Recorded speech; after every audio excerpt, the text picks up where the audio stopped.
Next, let's have a look at the effect when a sale occurs using the perpetual inventory system.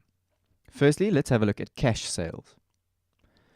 Goods are sold to C customer to the value of 2,000 Rand for cash. So when using the system, remember we need to record two transactions with regards to our ledger accounts. Firstly, we are concerned with the sales price.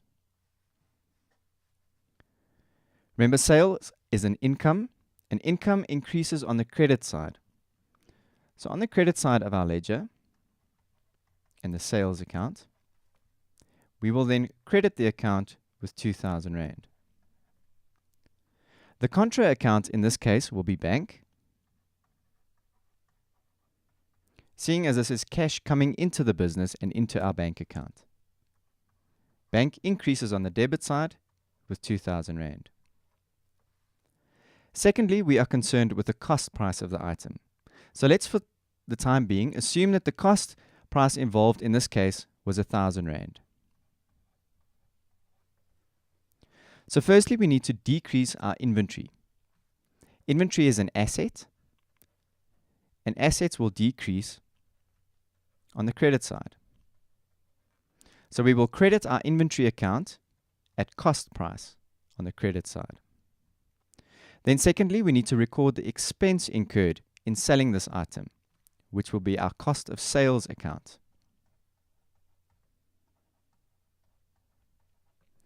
Cost of sales is an expense, and expenses increase on the debit side. So we will debit the cost of sales account with 1,000 Rand. Next, let's have a look at the effect of a credit sale on the perpetual inventory system.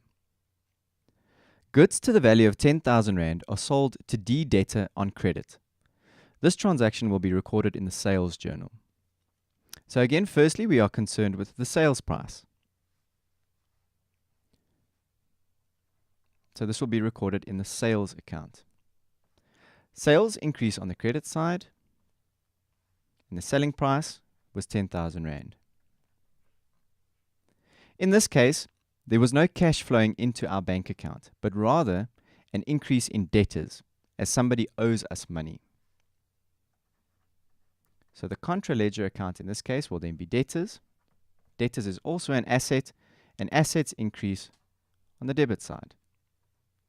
Once again, we will record the selling price. Next, we are concerned with the cost price.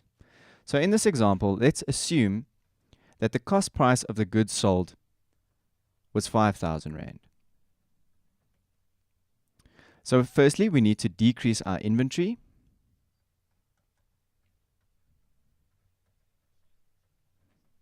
Inventory is an asset and decreases on the credit side, and we need to record the cost price. In this case, 5,000 Rand. Next, we need to record the expense incurred in creating the sale.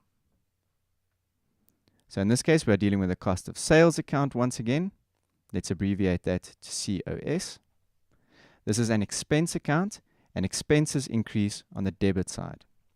Once again, entering the cost price of 5,000 Rand.